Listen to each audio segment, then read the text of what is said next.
I want to address a few questions which were raised when the program was discussed with me, and also some finer points, because the discussion since the morning shows that the policymakers know a lot of the areas which need to be addressed. And in general, whether it's a policy document or it is the planning and linking with experts globally, the right kind of steps are being taken. Therefore, I will try and point out a little bit along the lines of priorities which the McKinsey partner had talked about in terms of actually implementing these steps rather than just thinking about them in a large way. So there's the large and the small, and that's one of the issues I'll address. But before that, some of the queries which were raised to me: where do you see global trade headed? Given the trends over the last year and a half with trade at its lowest level. We saw Ganeshan's first slides showing that. It's good to say that right now we see a resurgence of trade again. WTO expects trade growth in 2017 to be 2.4%, up from 1.3% last year, and slight increase next year. The reason is that the GDP has started picking up. Historically, whenever economic and financial collapse happen at the same time, it takes about 7 years or so for recovery to take place. We are now in our 8th year. So from past experience, a turnaround ought to be expected. And the figures are: the IMF forecasts 3.5% this year and 3.6% next year. There's a slight decrease it has made recently in the growth of US and UK. But the interesting thing is, US, which was seen as the locomotive of the global economy in terms of growth, its slight decrease has no impact on the IMF overall growth estimates of the world. That shows the dynamism of Asia. China, 6.25 to 6.5, India 7 3/4 next year. Both China and India, these figures are next year's, and good growth expected in Indonesia, Philippines, Malaysia, Thailand, and other countries in Asia. So the momentum is going to continue. Once that continues, trade will also keep picking up. So the scenario is turning. It appears to be turning. On the protectionism, yes, it's true that the view in general is to look inwards, especially in larger economies, US being primary in that. However, the interesting feature is, while they are looking inwards towards their own domestic market and job creation, they are also seeking markets outside. So it's a combination of looking inwards for domestic, providing access to your domestic market, but seeking larger markets abroad, which means that many of the concepts which were in vogue before this regime changed are still being emphasized. So in the negotiation on NAFTA, for instance, the starting point is the TPP. This change will be more of the same sort of thing, and then a little bit from looking at what else might happen in rules of origin, etc. But fundamentally, the framework of the regulatory processes will remain similar. Interestingly, WTO has just announced that from mid-October 2016 to mid-May 2017, the world has seen the lowest increase in monthly average for new trade measures being put in place. Ever since 2008, 2009, new trade measures were being put in place, even though the world said we will halt protectionism. The smallest number has been in the last 7 or 8 months. So that's another good development in terms of, though looking inwards, but the trade measures per se are slowing down. Another question raised to me was, what do I see as India's trade strategy, and what does it mean for its neighbors like Sri Lanka through ETCA, etc.? So India is both looking inwards and outwards. The interesting thing is that it's looking, trade policy today is not just at the border, it's inside the border. That's where it overlaps with domestic policy. So trade facilitation is not only for customs, although the trade facilitation agreement relates to customs issues, trade facilitation is far deeper, affects the efficiency of operation far deeper into the economy.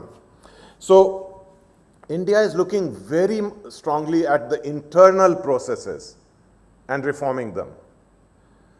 At the border, interestingly, it's looking at those tariffs and lowering them, which are inputs into its Make in India program. In fact, if you see the budget for the last 2 years or so, there is a section on Make in India inputs. I mean, these are Make in India tariffs, which are lowered.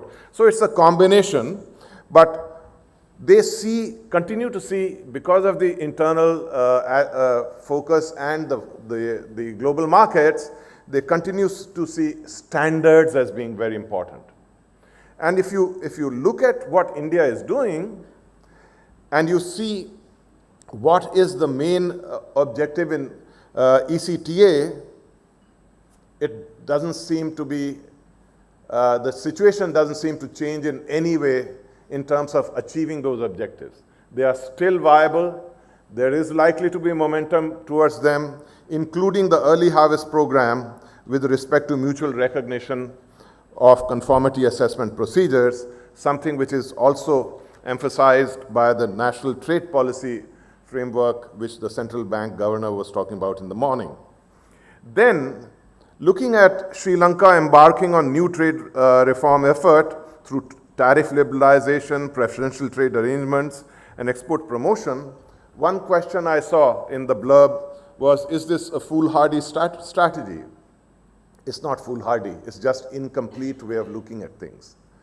When you look at trade policy, you have to look at the entire complex, internal, external.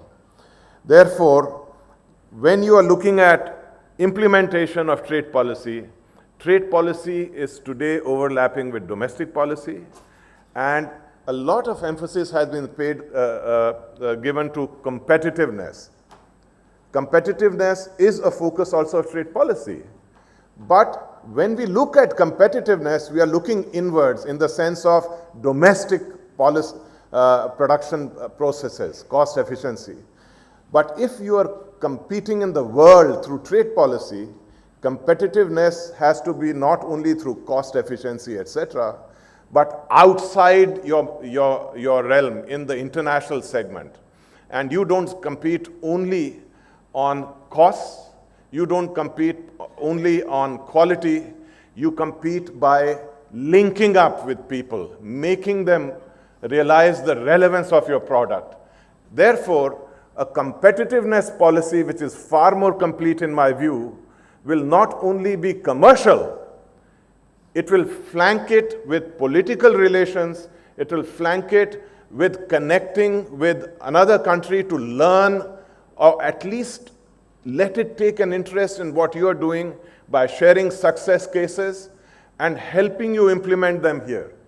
If Singapore is very efficient in managing its port, in managing some of its infrastructure, can Sri Lanka government talk to Singapore government and request some similar kind of successful implementation in its own country? If not, where else can it do it? Because the whole thing is, how do I actually connect in such a way that people start noticing what I'm doing, and I also start improving my opportunities frontier in that manner. So competitiveness, the concept of competitiveness has to expand in my view, which I don't think is realized till now. Secondly, I was looking, when I was looking on the net for assessment of Singapore's, of Sri Lanka's competitiveness and ease of doing business, etc., other than conventional kind of measures, I didn't see it mentioned in many of the fora where it would be wonderful to be taken note of. in those discussions, whether it's OECD, whether it's some other assessments in the World Bank, etc. Therefore, in some sense, the whole functioning is below the radar. That needs to be raised to a much higher level, because Sri Lanka has, whatever the problems, it has a lot of strengths. If you look at the competitiveness index, which the World Economic Forum calculates, within South Asia, Sri Lanka is the best performer for technological readiness, health and primary education, higher education and training, and therefore potentially with efforts and specific policies to prepare itself for the future. That message must be given far more loudly and in the right kind of fora, which I don't think is being done. In a dynamic world, effort will need to be made to link with new products and technologies. But at the same time, there's a lot of big picture, big projects. What really starts working is to also see where is the low-hanging fruit. How many of us, when we are talking about Sri Lanka growing, that exports need to be diverse? Actually, Sri Lanka's exports are quite diversified. It's just that they are very narrowly concentrated. Even if you look at the exports to India, the number of product categories exported to India is more than 50. So when you look at that and you combine it with product space analysis of Ricardo Hausmann, etc., the question is, that which is not working, why should we only look at complexity? How can we enable something which is actually there to grow much larger? The low-hanging fruit has to be a focus. Success has to be there to pave the way, small steps towards a larger target. The other thing, and Harsha De Silva's answer in terms of certain questions showed the very sound awareness of this, is that with change in technology, the ground is shifting. And when the ground is shifting, you have to anticipate what is the likely situation, say, next 10 years. And what will happen in next 10 years, conventionally, when I was younger, would probably happen in next 50 years. Time is getting compressed because of the rapidity and impact of technological change. And you have to prepare not only your industry, your regulatory processes for that. You have to, and when you are dealing with the new economy of internet, just having regulatory processes appropriate in your own domestic economy is not enough. By definition, internet does not respect the jurisdictional territory of a nation. You can have businesses between people across two territories. You have to connect with the regulators in another country. You have to focus on regulatory coherence. And you have to do it today. Tomorrow, you will delay. So if you have managed to do it tomorrow, even then you'll be in the race. So there is a concept of just, instead of focusing on oneself, you have to try and see which are the efforts which I have to make with others to help myself. Which brings me to another point, which is, we have heard a lot about free trade agreements.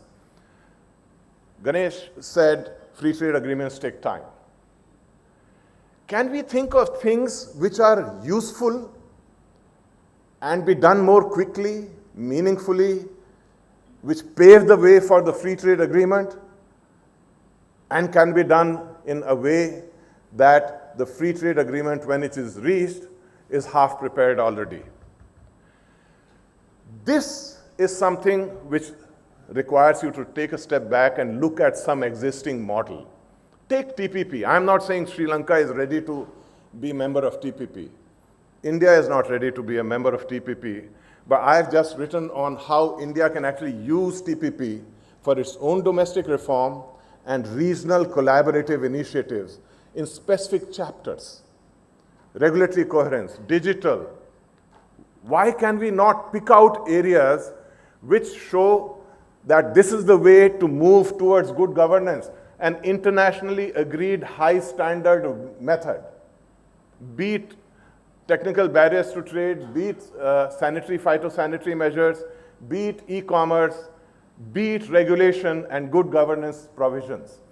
That is a ready-made framework or menu of actions to take. So something which you actually can achieve in smaller steps, meaningfully, and get the trade agreement forward. So the other thing which we have to keep in mind is, if you are getting into a trade agreement, you will have to reduce your tariffs. And you will not always be given a situation where it will be highly preferential to you. The other side will ask you for very uncomfortable kind of decisions. For that, innovative flexibilities need to be made, prepared, offered, and tested. Even in the TPP, the US and Japan, two very highly developed economies, for certain products took 30 years breathing period. And there are many other flexibilities. So it's not only opening up markets, but it's also deciding when you are in trouble, how to get breathing space. These are some of the ideas I want to share with you. More can be done during the question-answer session. Thank you very much.